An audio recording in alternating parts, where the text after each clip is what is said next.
All right, people, Mr. Wright here with a trombone lesson dealing with key signatures. Key signatures are so crucial and so helpful when you're sight reading a new piece of music. It lets you know what scale you need to be working with as you play up and down the runs and such. So let's talk about it first. We've got our bass clef here, and we're going to talk about, first of all, if you see nothing behind your bass clef, and this area right here is where your key signature would be located in a piece of music, what this would indicate is this is the key of C. No flats and sharps is the key of C.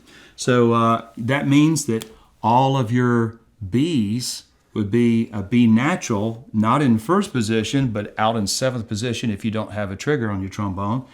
Or you could play it in first and a half position with the trigger. And your upper B right here wouldn't be a B flat in first position either. It'd be up in fourth position. And and of course, the rest of the B's that you would encounter. But as a middle school or high school player, that's usually the only two that you'll deal with, except for maybe the high B natural.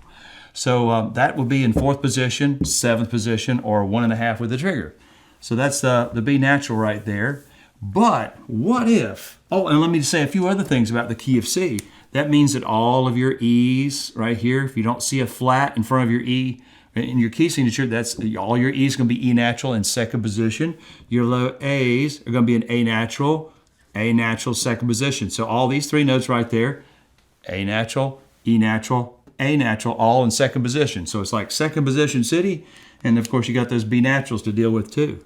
But what if the first flat that we would encounter, and the first flat that you always see labeled in any key signature will be the flat on the B line.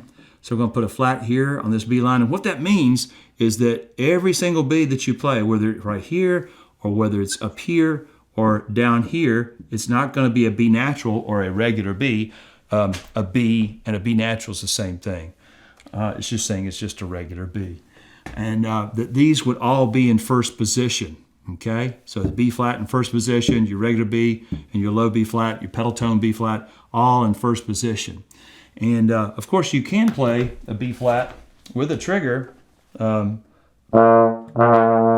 fourth position with the trigger.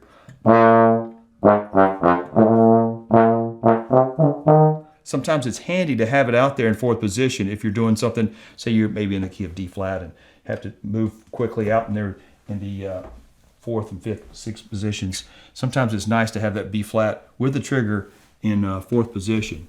But that's the first flat that you would encounter. And then the next flat that you would see written, if they want to take you in key, and this is the key of F with one flat. And the next flat that you would see is a flat on the E space. That means all of your E's, whether up here or up here, instead of a high E natural in second position, you'll lower it down a half step to third position. This is now in third position. When you have a flat tire in your car, you go down a half step. Same's true of music. When you have a flat in music, it lowers that note a half step lower. So you got now, instead of second, it's going to be in third position. And if you have an E, instead of an E natural in seventh position without a trigger, you'd have to have a trigger, and you could play that in fourth position with a trigger if you do have a trigger trombone, F attachment. All right, and then the next flat that you could see would be the flat in the A space, making all of our A's A flat, whether it's on this space right here or up here or down here, low A flat, or the one up higher. But so let me talk to you a minute about another concept that deals with key signatures. Let's say you're playing along and you're playing some E flats. Let's say we've got some E flats. Let me lay this pen sideways so I can write a little bit faster. And I'm playing, and I didn't write my time signature, but we'll just not mess with that right now. We're playing along, we're playing these quarter notes in E flat, and then in this next measure, now I want you to think about this as it's like a video game.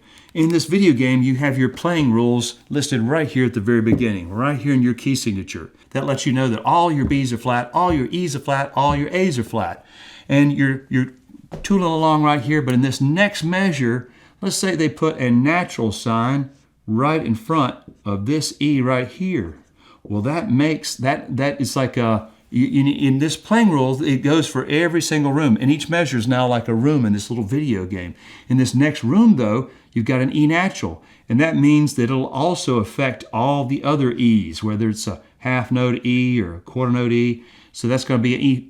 That's going to be an E. These will also be E naturals.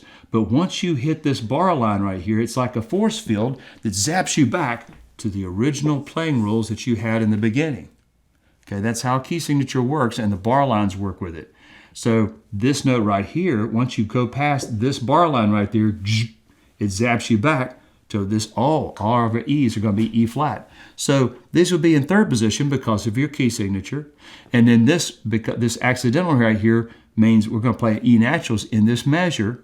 Once you see it, and it could be, the natural could be at the end of the measure. It could be right here. Okay, it could be anywhere, but once you hit that bar line, it only happens like it would just affect the notes after it. So once you cross the bar line, this goes back to an E flat, and it works the same way with all these notes. So that's how the bar lines work, and that's super important to understand. So you've got to kind of be processing that in your mind, like I'm in this key, I've got this, and it lets you know what flats you have to deal with. And well, let me redraw this out. So we got B flat, E flat, A flat. In the order of flats that I'm drawing here, the order is B, E, A, D, G, C, F. B, E, A, D, G, C, F. That's the order of flats. Like B flat, E flat, A flat. And then the next flat that you see would be a D flat. That lets you know that all of your Ds, instead of a D in fourth position, it's going to be now in fifth position. You have a flat, it lowers you down from fourth down to fifth. The flat up here, the D up here, instead of first position, it'll be in second. But a strange thing about this is, there's this D is going to be a lowered second position. There's actually, if you've seen any of my other videos, there's actually 3 different second positions on the trombone. You've got your E natural in second, this one. Now, that's pretty far out. It's an inch and about an inch and a quarter, something like that, about that far out. And then, but if I go to a D flat, this one up here, for it to be in tune, notice how much further the slide is out. That's a really low second position, okay? Much lower. And if I played a high G, like a, notice how close that is. That's the sharpest and the closest of all the second positions. So your high G is going to be right here, showing about a half inch of slide. The E natural is a little bit further out, about an inch and a quarter. And then the D flat is even further out. So it's a good bit further out. So you have to really use your ear to find this D flat right there. The next flat that you would see, B flat, E flat, A flat, D flat. And you might see in middle school, I mean not in middle school, but maybe in high school, a G flat. And that lowers all of your G's from fourth position down to fifth position. And that fifth position will be lower, closer to sixth position than it is to fourth position. But that G flat, and it's the same thing as an F sharp, basically. And then the next note that you would see, oh, let me say this also, the high G flat up here, that'd be the same thing as an F sharp. It'd be in third position, all right? Because the G is normally up there in second, a sharp second, but then a G flat is going to be like in third position, same as an F sharp, which is in third position. B, E, A, D, G, C, C flat, same thing as a B natural, okay? It's kind of weird, yeah. And then, shouldn't write a note there, but then you've got B, E, A, D, G, C, F. So that's all your flats. But you'll typically in middle school, you might see the first 4 and maybe the next one in high school literature. But rarely do you see this. Sometimes if you play in a church production and because the vocalist and the way the orchestration works going up in half steps, sometimes they'll come across these crazy keys and you might see a bunch of flats like that. But typically in high school, middle school, you're not going to see that many flats. But now let's talk about and remember, okay, we're back to key of C here. No flats or sharps. Everything's natural. All your B's are B natural, A's are natural, E's natural. So that's that. But what if we start to have sharps? And the first sharp in the key of G, the first sharp they'll label is the F. And they'll put the sharp on the F line. That lets you know that all of your Fs, whether they're right here or up here, that's going to be an F sharp. That instead of first position, we'll put that out in fifth position, because you can play an F out in sixth position. So you just bring it in. A sharp raises up. If you sit on something sharp, you raise up a half step, right? So a sharp does that very thing. It raises us up a half step, and it does with things. So you can play this F, a regular F, in sixth position, or you can bring it into fifth position. But this F right here, you want to play that up in third position. And of course your low F sharp down here, that's down in fifth position. All right, and then the next sharp that you would see, this is the key of G when you have just one sharp. If you want to go into the key of D, it's a C sharp here. So you got F sharps and C sharps. All your F's are F sharp and all your C's are C sharp. So this C, instead of sixth position, it's going to be in fifth position. This C right here, instead of third position, it's going to be up in second position. And it's like a D flat. You'll have to use your ear to tune that up. And then the next sharp that you would see, maybe if you're playing in a high school orchestra with string players, they like, the key of A is pretty cool for them. So F sharp, C sharp, and G sharp. A G sharp is the same thing as an A flat. So that's going to be a G sharp. Instead of fourth position, it's going to be up in third position. All right, and so fat cows gulp. Oh, and the order of sharps is a little sentence I made up to help you remember this. It's fat cows gulp dandelions and eat bushes. And it makes sense if you think about it. A cow can quickly gulp a dandelion, but it takes it a while to eat a bush. So fat cows gulp dandelions and eat bushes.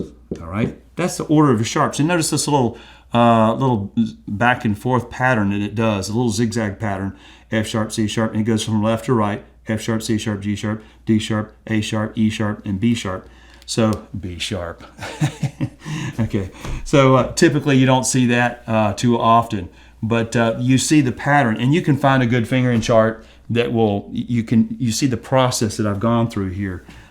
I did talk about enough of these, I think. A D sharp, this one right here, instead of in fourth position, you bring it up into third position.